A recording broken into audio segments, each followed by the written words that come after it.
Dignité. IDPS à sa partie oyo, il faut affouter ba Congolais nyongo et belé.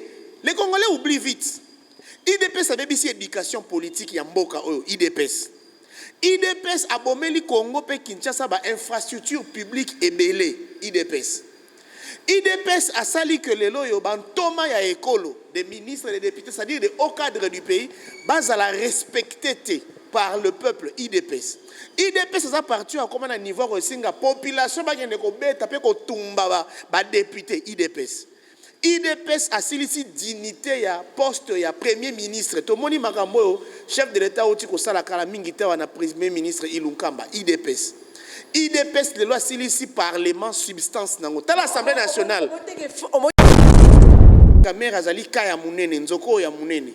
Si tu en as causé la suite, il y a procès 100 jours, tu en as causé la suite, il y a Kaya Vital Kamerhe. On savait qu'une fois que Kamerhe est libre, c'est que Batonion so basala kinaye misalawana et lisanga, bango pe bakozala libéré parce que dossier koko ma vide. Et ça politique te.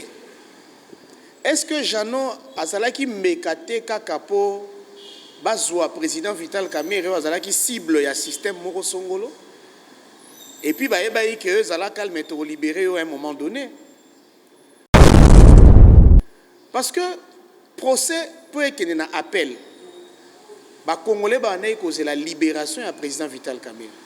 Biso qu'on libère Jeannot, qu'on libère les autres, ça importait peu. C'était d'abord le cas de Vital Kamerhe. Mais après l'appel, IDPS, parti cher et Yafachi. Il y a politique un mensonge et belé. C'est-à-dire, il cherche des stratégies. Quand il y a une décision sur le chef de l'État, il y a un recours à la Constitution. On a toujours un très exceptionnel.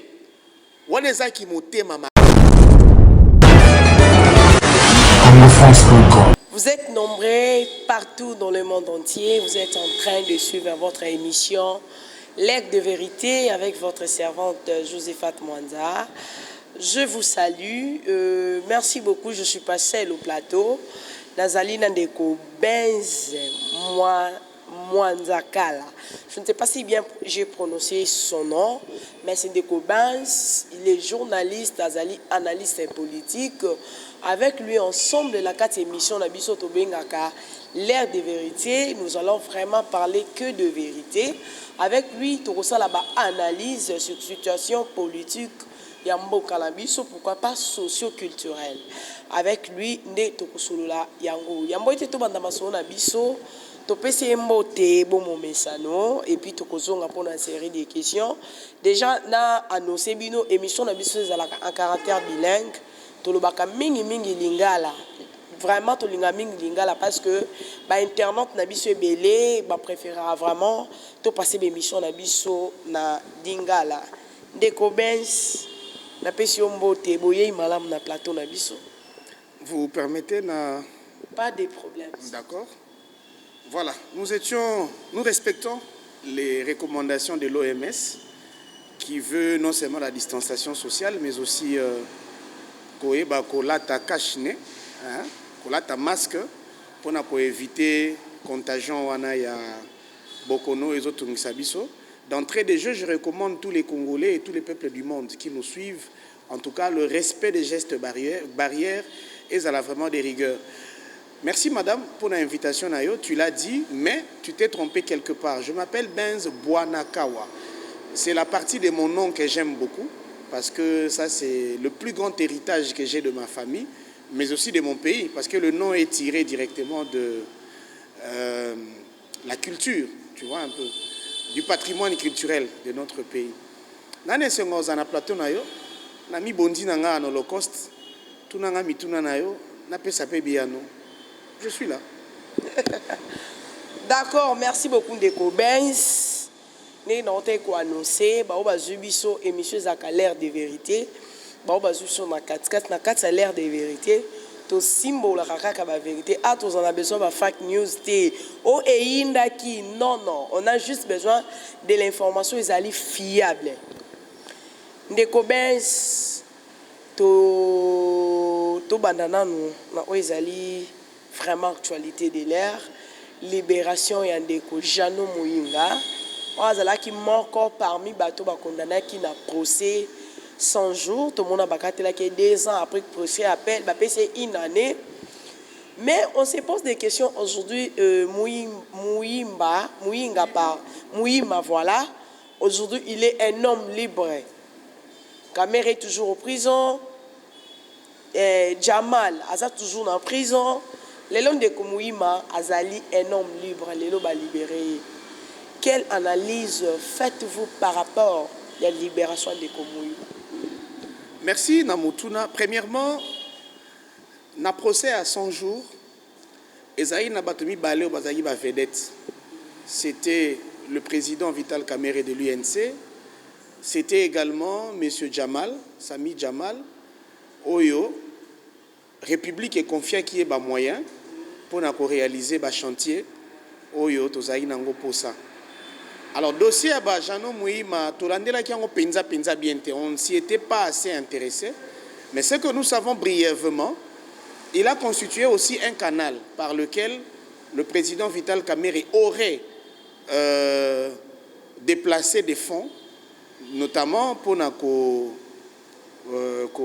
komisango na esika oyo fallait basomba biloko pour na musala ya 100 jours. Bon, pas si ya mutu ekoza lesengo na bisote. Libération ya mutu et occupé ko sala matanga na bisote. Moi je pense que il faut qu'à tout là, on a besoin de passe abimi. Mais quelque part, tout ça comme tout est-ce que libération yango est politique? Est-ce que Jano azalaki mekate kakapo bazwa président Vital Kamerhe azalaki cible ya système moko songolo? Et puis ba ebayi que zala calme to libérer à un moment donné. Parce que procès peut être un appel. Les Congolais c'est la libération du président Vital Kamerhe.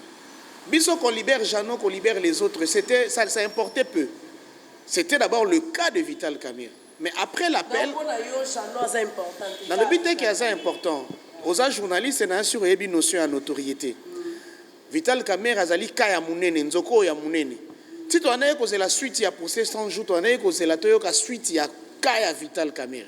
On savait qu'une fois que Kamerhe est libre, c'est que Batonion so basala kinaye misala wana elisanga, bango pe bakozala libéré parce que le dossier est comme vide.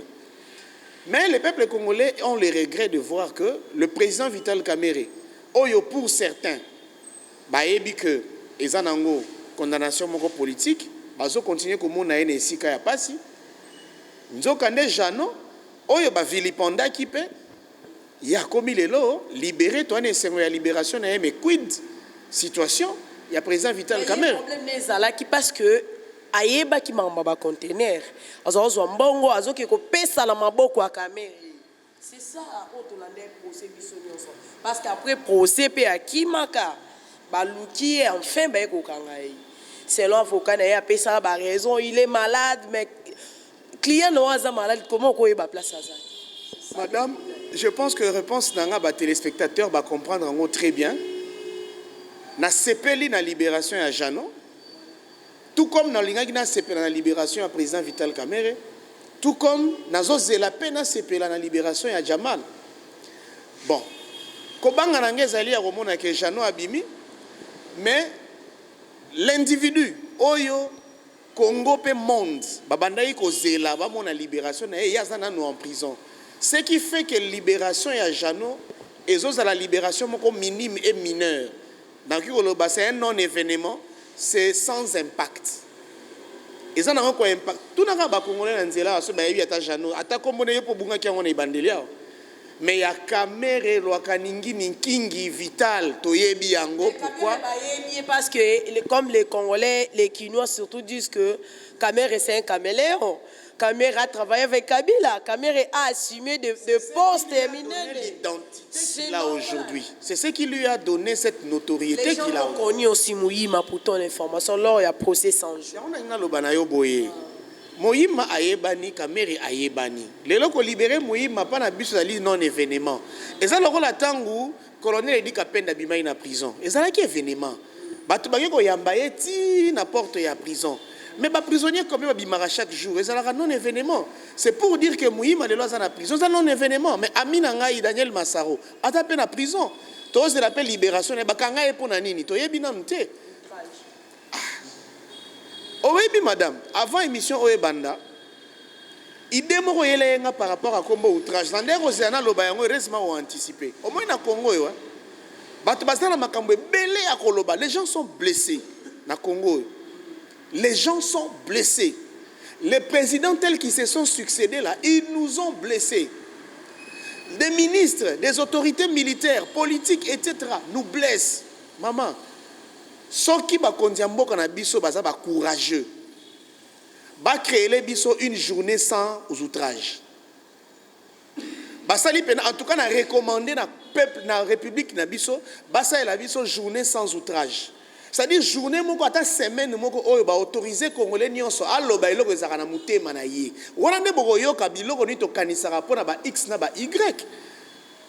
Parce que bozo peksa so to loba. Tango tozo loba, bozo pesa biso notion ya diplomatie. Et loko na ina loba véritablement na romo loba yango ya ko bomba ma ya ko tengama. C'est ce qui fait que ba yeba raté ni to kanisaka pona bango, mais basta la une journée sans outrage. To yebisa bango oyo biso to kanisaka. Na bilo musu benga ngo ba outrage. À part outrage, bo tuna qu'est-ce que ça ba mensonge. Et ça nango outrage to boité. Ndeko moko ya PPRD à l'état qui a lobino. Fachi c'est notre président bis, c'est notre dauphin bis. Ah, outrage au chef de l'État, bokangi azana boloko, d'accord. Mais maintenant il faut aussi se poser des questions. Outre l'outrage, est-ce que ce qu'il a dit n'est pas la vérité? Voilà. Si c'est la vérité, si les habits sont au peuple, les photos qui ne permet pas à Massaro de dire que Fachata la Simanso quand même c'est un chef de l'État. Madame, oui ou non, Fachi Nakamere, Bakitaki, le groupe de 7 au Bazalaki na Genève. Oui ou non, Bakendaki na Nairobi, Basalaki ba accord. Oui ou non, Bakreaki cash aux alliés camp du changement. Oui ou non, Bayokana que Vital Kamera cause la président de la République, candidat président en 2023. C'est pas que cache déjà Koufa. Parce que accord à Nairobi Sengaki, Vital Kamera il fallait qu'il soit poste et primature. Déjà tant tout le monde est présent il y a Pépé Ilukamba. Déjà accord de Koufa qui Kamera n'était plus ça. Madame. Madame, tu sais. Mais Massaro est allé jusqu'au-delà parce que Naebi nanga que politique est église. Naebi nanga que politique est église mais ata bazalaka mabe yango. Tozalata mabe moi mukie. Ko fa embanze bumoko mabulu ya kati ya mboka batimolaka yango mikuse. Hein? Pona nini? Posoko timoli mabulu ya kati ya mboka muzindo. Mutango ko iseloko na kati ko bimisa ngo eko mapasi. Tamsusu bana na bino moko ba kodinda na kati. Omoni lelo yo IDPS parti cher ya Fachi. Ba eli biso politique moko ya ba mensonge ebele. C'est-à-dire il cherche des stratégies.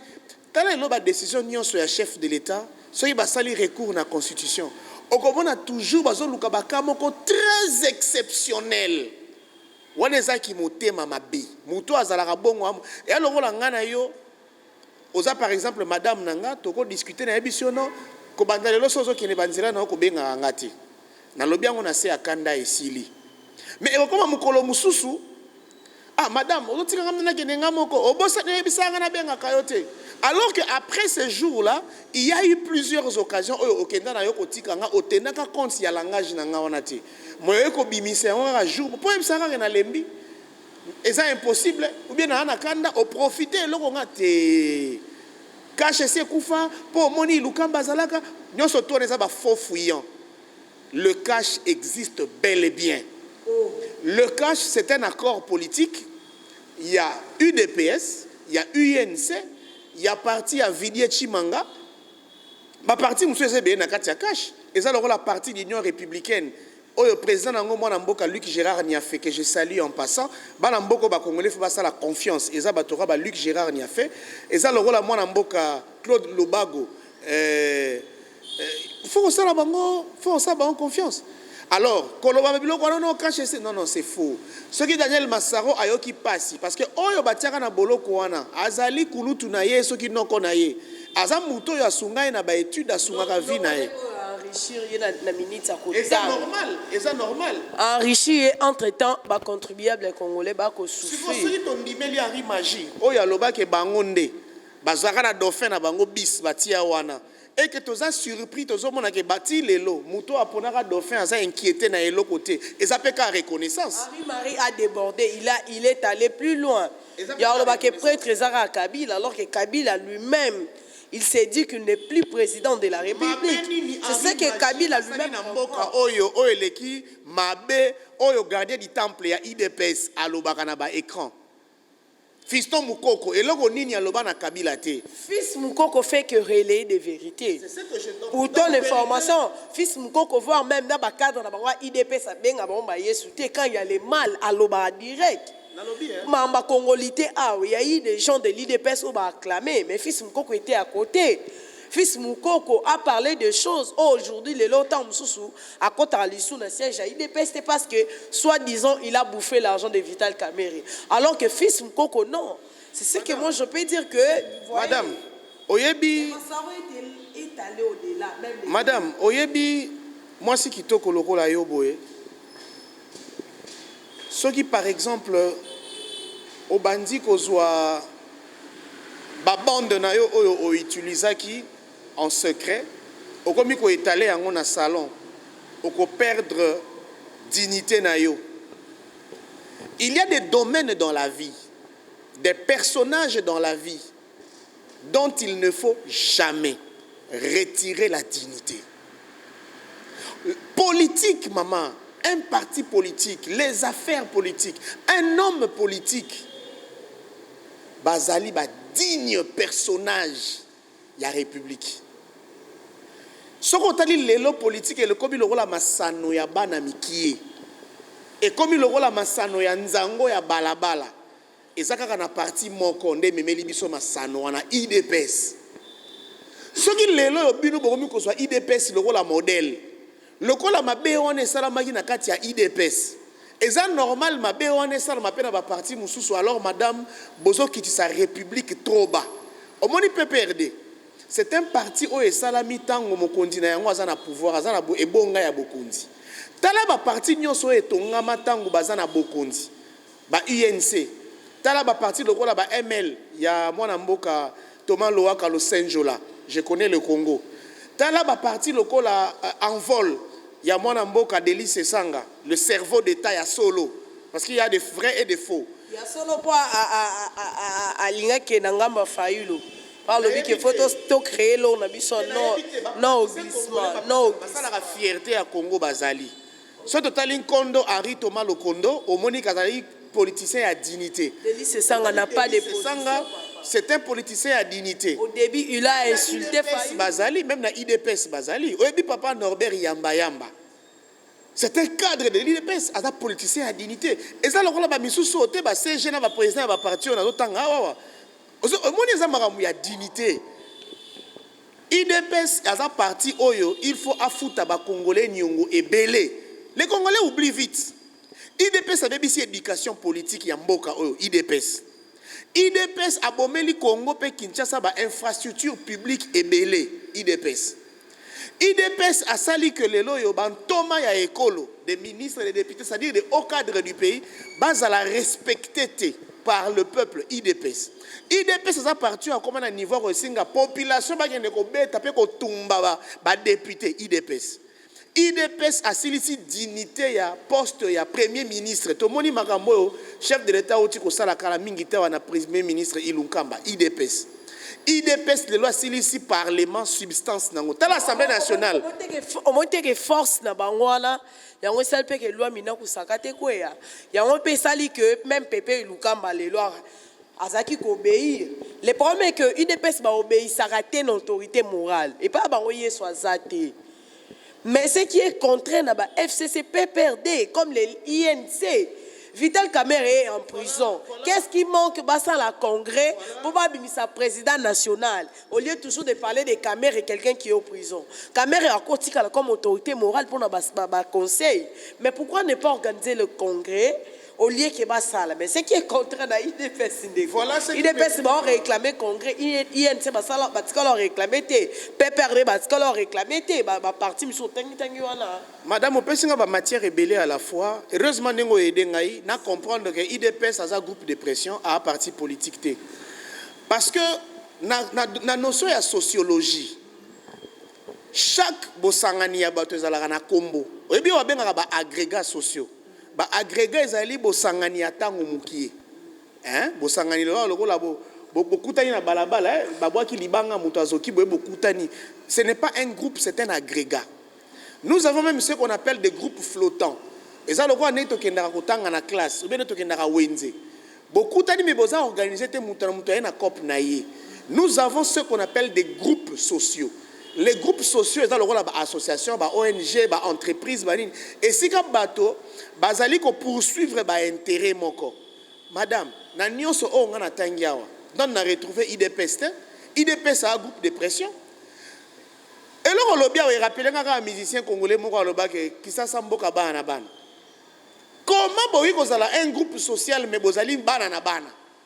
Donc mutu oyo alobaka liloba pona kotia ordre azalité. Wana groupe ya ndenge nini? C'est appelé à disparaître. On compare IDPS.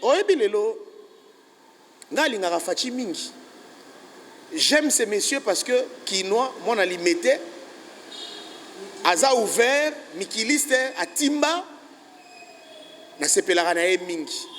Mais là, on a eu passi na bokondi ya Fachi. Et ça pour Aza muta IDPS. Oui, na linga ina ngaza la chef de l'État, mais atana pur. Atana MC ya mwana mboka Laurent Batumona kurutu nanga losako na yo atana ba parti mususu otoyebi le fait kaka ke Fachi aza président issu na IDPS yango na zelaka na ngai te que mboka na biso est avancé grâce à Fachi na zelaka na ngate donc na zelaka na ngel côté pas ya Fachi ngolo ba ke mboka ko avancé parce que Fachi est de l'IDPS. En tout cas, on a IDPS. On a avancé. Donc, on a avancé. Toko dans chapitre Moussous. Les gens ont insulté Félix. Tel que Kalamouka, Kouloutou Nanga Paulette qui montre que je salue. Aouti Kolobelango. Tu as promis, Banana Beni Baozelayo, tu avais promis que tu es prêt à mourir pour la paix règne à l'est du pays. Aujourd'hui, Tshisekedi est allé installer à l'est du pays. Silence radio Neko. Est-ce que changement est changé? Tu ne vois pas que non, déjà un président a siégé na est. Et puis chose grave a prolongé les sous-états de siège. Ndeko Benz, quand même. Merci beaucoup, madame. Ce n'est pas la émission. Na comme na réticence ya la Beni. Je m'appelle Bwanakawa Vakeva Hivwera Kinawa Mirembe. Je suis Nandé de Beni. Beni c'est ma terre. Au moment où je te parle, moi j'ai perdu mes oncles, j'ai perdu mes cocos, j'ai perdu mes neveux et nièces. Talabobeta masola Beni wana ba blague. Makamwa Beni bobeta yango na bato baza ya Benité. Bangone ba oloba na bino avec des sentiments. Moi je suis de Beni, fils d'un notable de Beni. Madame, il ne faut pas nous insulter. Quand on va dans la Beni, le président Lobaka, ils allaient tourner en Zosalatin. D'ailleurs, nous, on n'a même pas besoin de le voir venir quand on va dans la Beni. Tout ça, nous avons besoin, puisque lui disait que la guerre était entretenue par l'ancien régime. Comme le régime a changé, il a changé de généraux, il a même organisé le temps de siège. Nous voulions voir la guerre s'arrêter tout de suite. Mais si la guerre continue, et que la guerre était l'affaire des régimes, c'est que nous devons dire, c'est par syllogisme, qu'actuellement c'est l'actuel régime qui entretient la guerre, madame. Ça c'est une chose. Deuxième chose, chef de l'État, à sala mini sommet na Est, ya liboso et simbate, erreur diplomatique. Oyo kisa mboka na ngana yo soni. Comment mukonzi ya mboka ko bengisa baninga na e bakutana. Basola makambo etali ba zone frontalière na bango, mais esimbite bayete. C'est-à-dire qu'il n'était pas organisé, son service n'était pas organisé. Emi Balé, chef de l'État est la deuxième mini-sommet. Nous avons appris, nous n'avons pas palpé réalité. Ce sommet a coûté au trésor public 5 millions de dollars, même Ndeko Sango à l'Obela Yango. Na émission na Chotorandara Mingi Bosso na politique. Mais 5 millions de dollars et bimi na gata kesi à l'État pour le président Tshisekedi a la mini-sommet na vidéoconférence. Président qui est na Est ko somba méga. Pour sommet en vidéoconférence avec au salon na bureau na awa. Est-ce que le président de la République a saboté siège? Il y a président, et c'est quand il y a Moussala, chef de l'État, la présidence de la République, a utilisé espace pour organiser un fait privé qui est l'union sacrée.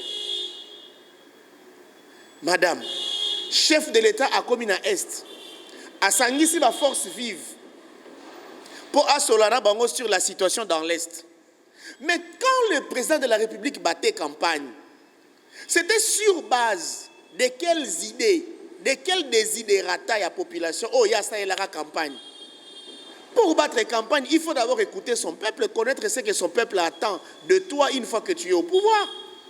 Le chef de l'État a organisé les consultations avant de sortir le gouvernement des Warriors. Au cours de cette consultation, nous avions vu toutes les forces vives venir. On a déposé sur la table à chef de l'État des désiderata à Congolais nyonso. Le chef de l'État retourne encore dans l'Est. À Sangisi, les sous forces vives. Baye Bisaye Nini Yassika. Nini Yassika. Madame, c'est une aventure. Et puis, le Salinga passe. Président de la République face à la classe. Oyo azwaka rapport que bana classe babani ko tambola na beni po bazongisa bango na nzela ya etelo. Bakambi ya la pulusu na ya mapinga bakanga bana wana bakotisa bango boloko. Le chef de l'État c'est l'homme le mieux informé de la République. Il a tous les services à sa disposition pour bayebisaye ce qui se passe dans la République. Chose étonnante. Ba image eta na ba réseaux sociaux, tchelango bandeko batala. Mokonzamboka zoyebisa bana ya kelasi tisikawa na tikala koyeba te ke bozoni okwama na situation ya bitumba oyo. Je n'étais pas au courant. C'est ce que je dis, le chef de l'État a déclaré qu'il n'était pas au courant, oui ou non? Mais comment il peut ne pas être au courant? Qu'est-ce qu'il est allé faire là-bas? Oyebi ke na Goma, chef de l'État lobi na batuke na uti kokoma bopesanga tona s'imprégner na situation na bino. Pour savoir exactement qu'est-ce qui s'est passé. Il ne faut pas blaguer avec les Congolais, madame. Avant le chef de l'État, sa femme, la distinguée première dame, maman Denise Nyakirou, est allée là-bas avec sa fondation. C'est ça qui est rapporté. Qu'est-ce qui fait de madame Nyakirou distinguée première dame? C'est le fait d'être la femme du président de la République. Tu ne peux pas me dire que Bangom Balé Bazan a liaison. Le premier ministre est allé à Goma avec une équipe, il y a un ministre, 11 ou 13. Na retour na bango basala qui rapport pas à chef de l'État. Mais le chef de l'État arrive lui-même à Goma pour sa campagne. Le président de la République commence la campagne électorale. Ce qu'il fait là, c'est la campagne. Parce que comme kangana ba soda miyibi, na ba sénateur miyibi, mais cabinet na yemo ko zo kanga miyibi te. Ba 6 millions, ba 2 millions, ba 4 millions, ba na dépassement budgétaire il y a 14 100%. Oyo ya la boule ya dénonça. Ti le na kangi bango miyibite. Eteni longondo, ministre azalaki ya parti na. Nanu bakangi miyibite, mais azo kangela bantoma ya mboka biyibi. To akozana ba preuve, mais on a justice. Dans lobi boye, madame, Sele ya la Gouli a déposé plainte contre Augustin Kabouya. Parce que bah accusé Kaye sans preuve. Si les lots ceux quand on mibeko va bengi Augustin Kabouya. Tous à la série, madame Tosa la nengenine. Fati est venu nous prêcher le contraire de ce que lui-même fait tous les jours. Madame, est-ce que vous avez dit que le président Nabiso Baroma Robin je ne savais pas? Tant que vous avez dit que la cité Baroma Robin président de la République, je ne savais pas. Vous avez dit que je continue à faire moi comme bon. Il y a un peu de Robin Chinara, mais au Baroma Robin je ne savais pas. Madame, mbongo ezobima na présidence de la République, na caisse ya l'État à travers présidence de la République. Na marambo ya 100 jours.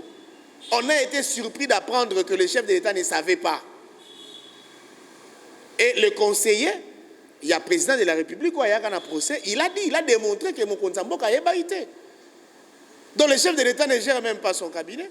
Donc même pas géré parce qu'il y a un chef de cabinet, mais il n'a pas l'œil, il n'a pas le contrôle.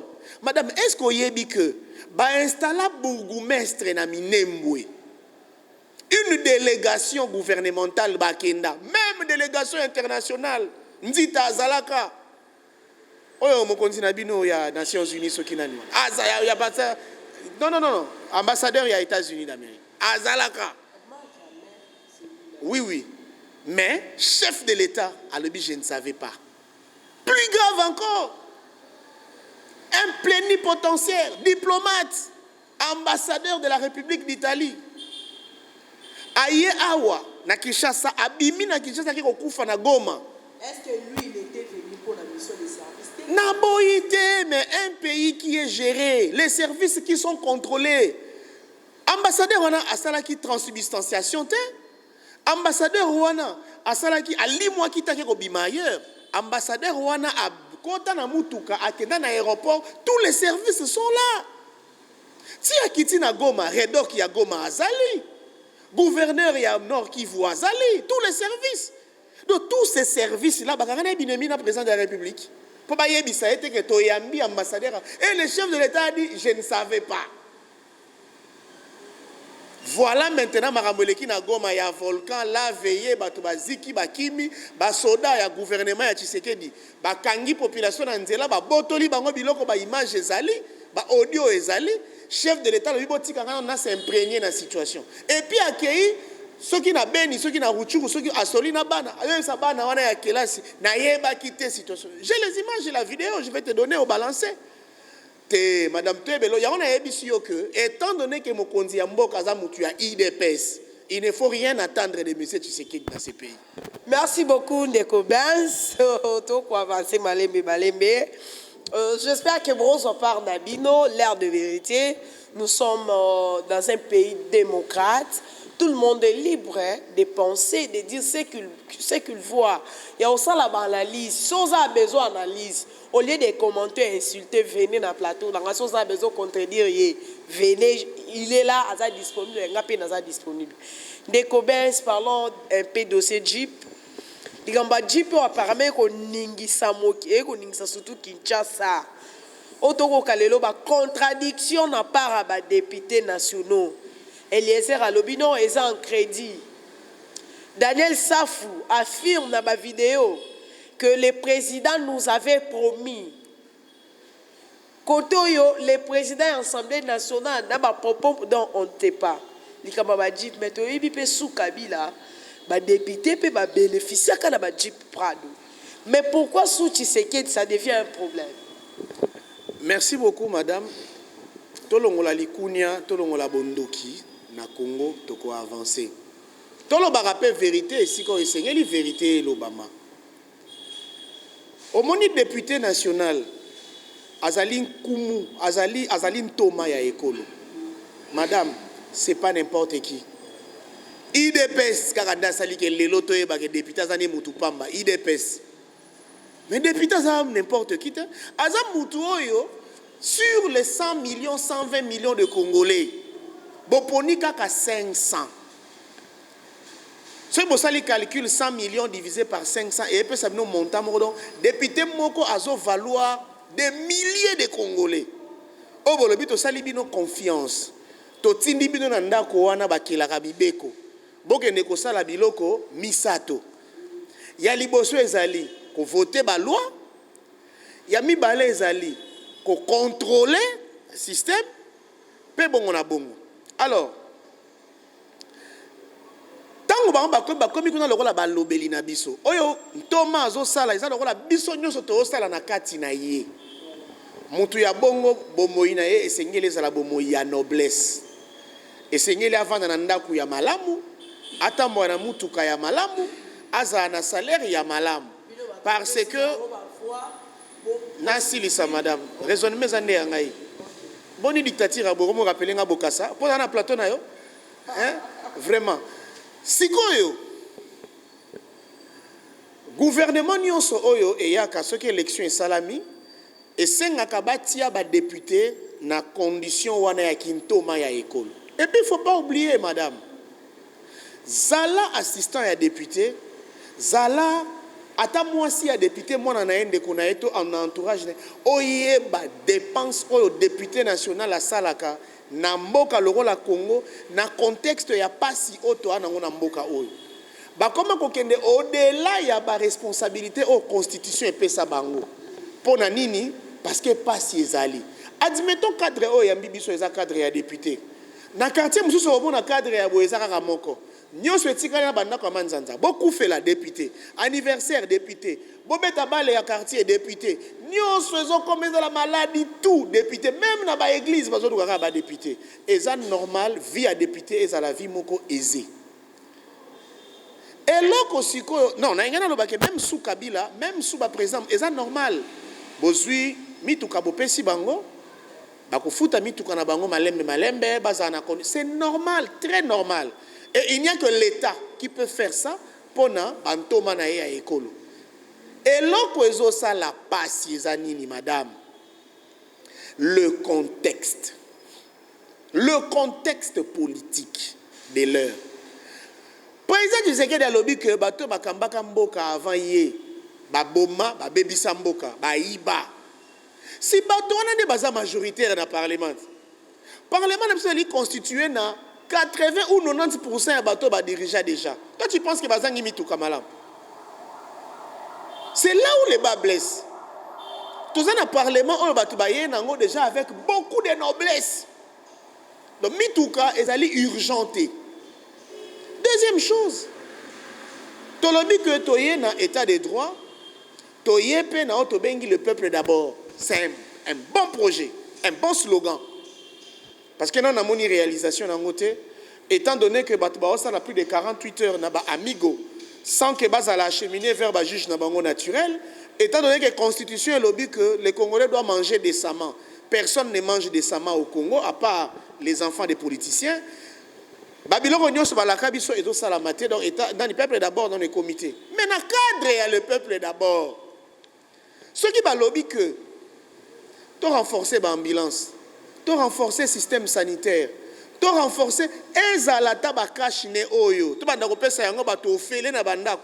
on comprendra qu'on protège le peuple.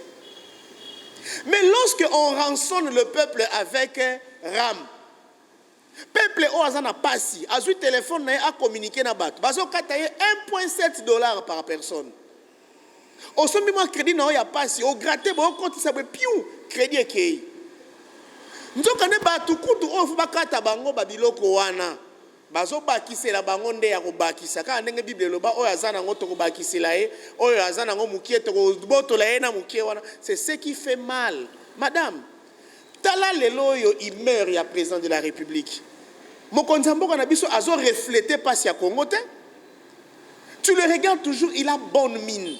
Il est en bonne santé, il est beau, il lui offre des fleurs à sa femme lui offre la fleur, il fait des voyages avec son fils. Tu veux que le président de la République, le quoi mboka n'est en la passe. Ceux qui ont un souci en mboka te. Bon, déjà ton sota qui soit avec un souci en mboka te, l'inga qui est gouvernement non te na ben. Madame, l'inga qui a prolongé état de siège, te ndeko ben. Madame, to lingi to yoka ke. Kutu biso kuna to zela kana biso yete. Nous on l'attend pas. On va faire quoi avec sa personne? Akende kutu kuna ta ya kokufa pamba parce que nani banguna bazakuna, c'est notre chef. Toboyi qui nous vend dans la zone où il y a insécurité, le lobby chef Nabiso Azuli Kama, Omoni Idriss Déby, Azuli Kama, Mokondi Moussou Paotokouf en Afrique, Makama ya ok na ba zone rouge. Non, on a conseiller président, zone na capitale, Tovanda, Toluka solution à Marambo Congo, mais ba service na yo et sengeli ezala fort. Aura na yo, il sengeli ezala ressenti même en dehors ya Kinshasa pour que la paix revienne. La présence du chef de l'État dans l'Est, c'est une campagne. Ce n'est pas une démarche qui va faire régner la paix là-bas, non. Parce que quand il va tourner les dos, quel Quels sont les événements que nous devons attendre dans cette partie de la République? Non, madame.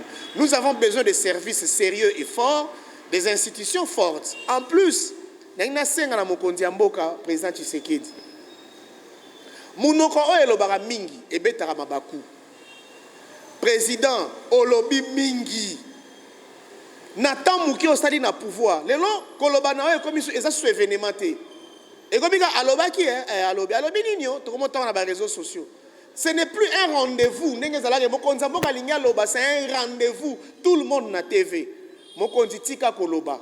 Likolo ya koloba ndo beti ba mabaku ya koloba ke ba sénateur ba magouyer ba autorité ya armée. Bazali ba mafieux, ça c'est l'armée. Ba simbaka mandoki batuana. Batumbola bango lolenge wana te. Un président de la République doit respecter les officiers militaires de sa République. Et puis, on a un moment où les soldats sont dans le front pour mboka na biso. Vous risquez, pardon, Excellence, vous risquez de les démoraliser. Yango na sengi mokonzi ya mboka kolobana o lisusu te sala misala.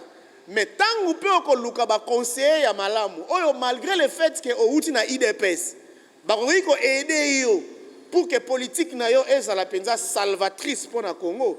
Kanisa pengai, ngapi nazala makanisa ko pesa yo mokonzi. Nazala makanisa ebele na ebité. Batu ya ba service ya renseignement, ANR surtout. Botika politique yo, nani alobeli mokonzi mabe, to luka to kangaye. C'est bien bon. Outrage, mais contre outrage ezanine. Eza ke oyo pe alobeli mokonzi malamu. Bokanga pe bo me papa mokonzi bo bisi o azana makanisi malamu, neti ngana azana makanisi malamu pona pays. Bokanga ngai bo me manga pa mokonzi, bo ebise ke azana makanisi malamu. Bokanga ga ba ya makanisi mabe. Voilà. Si ça ne se va dire. Bon, pour la Badjip, c'est ce que j'ai dit. Et le que je peux s'habiller au passé. Kintoma chose grave na nemi. Kaka bango na bango ba député, paye à union sacrée. Ba comme ko se contredire entre bango. Tout ça na vidéo na audio ya président Mbosso que je respecte aussi en passant, qui a déclaré que c'était un cadeau du président de la République. Et c'est le que tu passes na kata audio wana mutu moko azoloba. Pourquoi bozu député moko ya opposition? Tala ba congolais bolingo ezate. Donc nous sommes la majorité wana za ya opposition. Ozomona ke ya komi nyama komi ngando akende na mai bolingo. Bato boyende bozana bango na union sacrée, c'est regrettable. Siko tondi manani Daniel Safou. Tondi Mandeko Eliezer. Tondi ma président Mbosso tondi manani. Boko sili sango ndenge bobandaki. Mais IGF mokonzalia kantabalito imokote. Tango zo yoka na IDPS, yoka pe na FCC, yoka pe na INC. Kanga bango nyonso ko banda likolo tina se. Merci beaucoup Ndeko Benz, tokomi okoma na suka non senga la Onésime. S'il te plaît, accordez-moi son fils qui a 10 minutes que son suka to kata.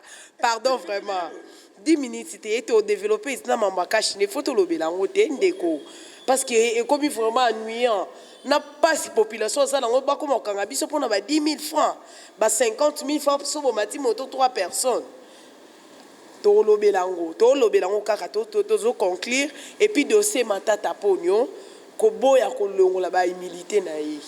Ndeko Benz zala moi bref pour to chiter to si. Ndeko na ngai ya mwasi Kongo eza mboka na biso tu. Yo za journaliste ngana journaliste. Ce qui mbongo ezalaka ebele na kesi ya l'État. Ndeta ko mususu ngana yo toye ana mituka na biso to tchena se to sala émission na biso to ke palais. Mais to ya wata musu na ba moto, ta musu makolo. Ça dit congolais nyonso oyo asakana na mbongo ya mboka oyo. Ponga ina yo na bana biso to zala sacrifier. Congolais wana fo nzambe afuta ye. Atindele makama ya ndenge nyonso na vie na ye. De ce côté-là, je suis d'accord avec le chef de l'État. Très d'accord.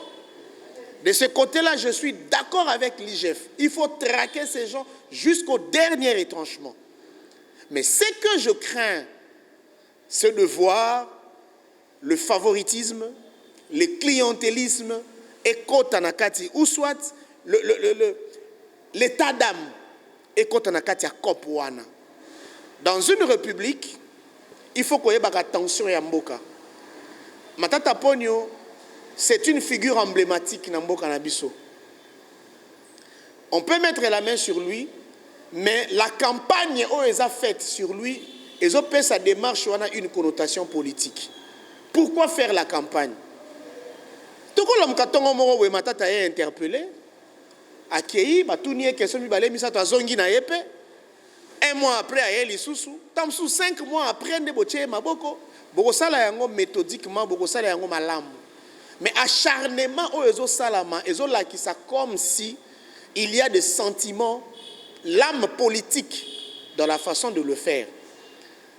Matata Ponyo a memeli mboka na biso ebele. Coup de chapeau na tata wana. Mais ils ont raison que kaïba mbonga na boka na biso, ce n'est pas une raison. Soka yiba ki ba chaye maboko. Azal siko na Sénat. Au moins Sénat wana, ils ont composé na au moins 80% ya batu ba gérer déjà.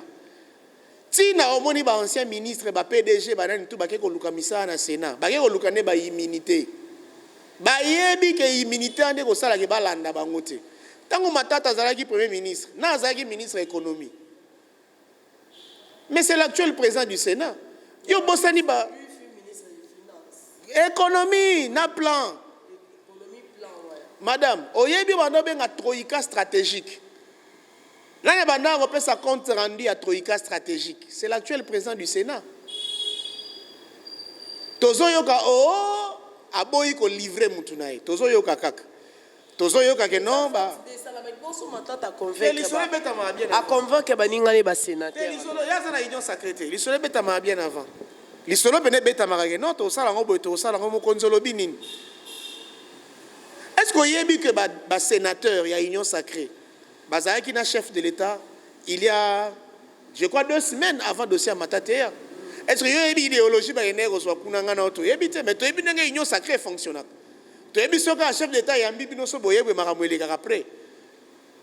Alors je comprends que dans la déclaration à la fois dernière il y a chef de l'État, il y a aussi la déception politique. Je le pressens en tout cas. Il y a un sénateur, mais dans tous les cas, nous sommes un pays démocrate, hein, madame. La démocratie a parlé. Ah bon? État de droit, état de démocratie. Au nom de la démocratie, tout ça, constitution. Merci beaucoup. Tout comme il a souka poto chité. Tout le moins 30 secondes de mamba kashne. Kashne, ba moto. Chef de l'État lobby a ebis na ba police. So kute na mutaza na kashne te mema place ba teka. A sombi a lati. Bokangate. Ngobila sort aux médias dire aux gens à kashne te amende il y a 100 000 francs. Au matin na moto 2 personnes amende à 50 000 francs. Boleki na taxi bis plus de 20 personnes amende papa. Tout ça on a banzela te population eleke belé ba bis coûte kolobate transport mulongo ezalaka pou le roi na train na ebité so ebima ba chemin de fer akala yebisanga non est-ce que ngobila le fait seulement pour que abangisa moi population ba comprendre que malade ezaba so ba cache ne vite to pona lui madame Moutaliboso ofo kolobela mabe kotinde la libabe kosengele tumbu pa ya nzambe eza d'abord moto alingaki ke coronavirus wana ezala o sentir te mokili aso elengi te mokili sili elengi ba liberté moko bo eza lisusu te ebi ke biso mesana après moi musala ya passion to vandaka na mo esika moko mwa kopo emelami moi tout ça est comme interdit mais ba protéger kaka po mutu moko boya lingaki ke maladi moko boya na mokili bato babela ya bido nyonso bondima te mais docteur muyembeye moko azala covid azala centre mokole na bandaki kuna nazo ya malem. Deuxième chose, ti lelo réalité ya covid ngo pe to yeba ngo pe malamu te poto landi pe ba témoignage ebele ngai moko pe na sala émission moko na tchaka na YouTube a retiré yango pour na baka part na ngai ya ba vérité pour na mambo etali covid yango compréhension na ngai ya covid yango na boyebi na ngai ya muke ya moi ki munga ngai ya classe ya mukie nga pe na zwa to yaki pe ba médecin camerounais ba médecin égyptien nini tout ça va intervenir ezali ambigu mais peuple congolais première défense ya mutu ne to lobaka na kisasa ezala rambango Pona makambo ya Covid, mbangu na biso la kaka geste barrière. Ezala ya solo te. Tomi batela. Kashine na yo, olati. Tango za yo moko okina okolongola. Tango za na batu, olati biso tolongola ipoze émission, tanto aussi lisa tozongisi. Sokola maboko na yo, mbala nyonso après ko simba eloko, ko simba muto après ko tambola. Soko za na eloko ya kosala te, vanda na ndaku parce que biki na kisasa pe bitambola tamboliza. Ngala mona ba jeune fille mosusu bake na zandu, bake sa yo toketala ba prix ya biloko. A tamboli na zandu bana 9h 16h à lembi pe.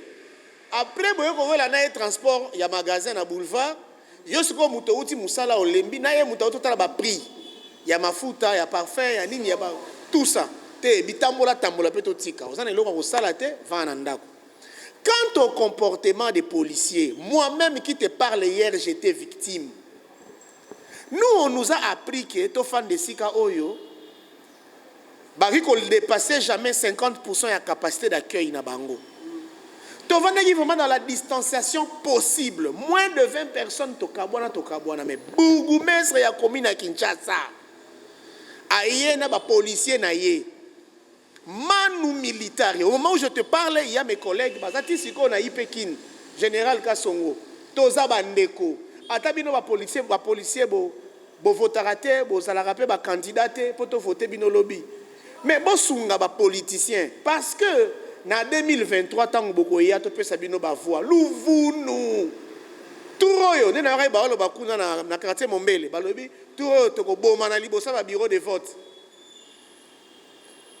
Parce que peuple, le transport est déjà difficile à Kinshasa. Déjà na 207, comme na destination na passe.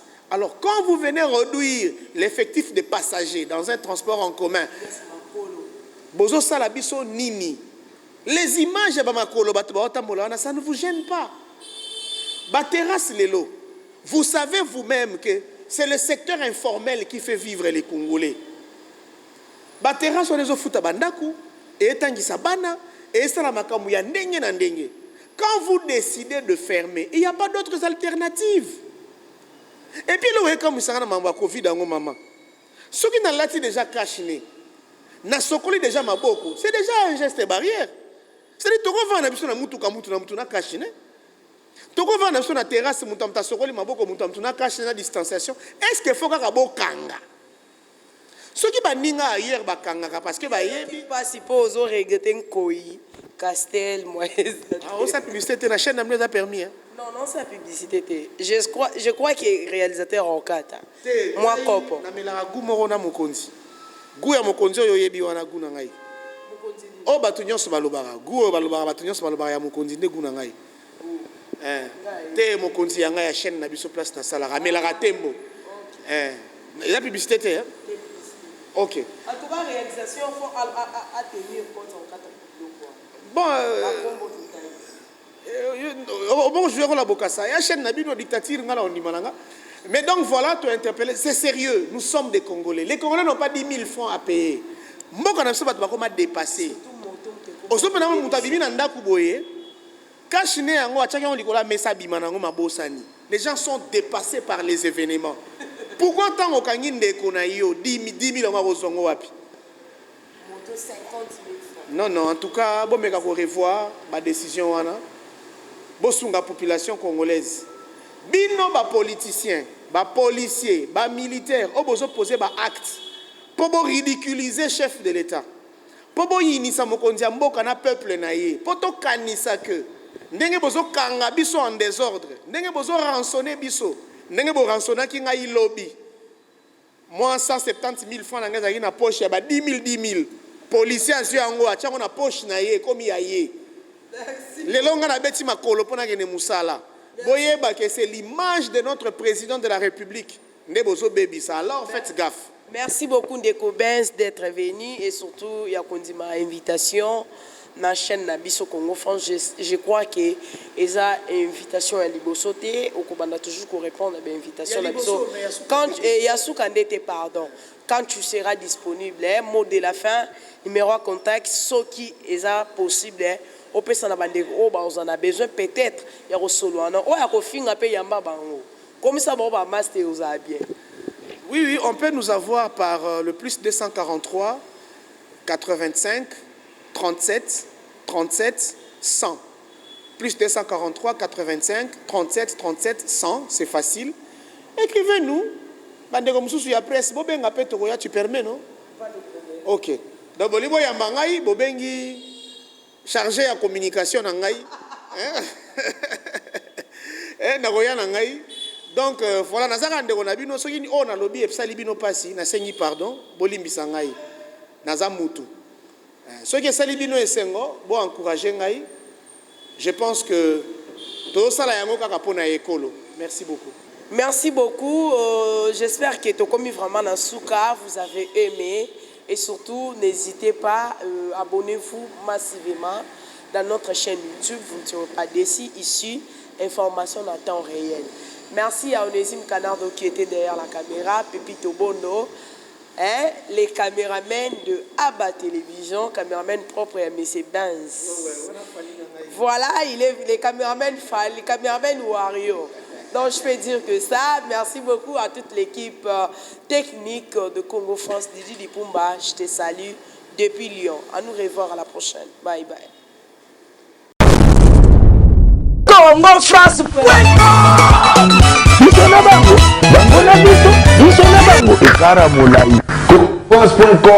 Site ya Tolo Masolo à danger. Masolo à Kitoko. Congo France.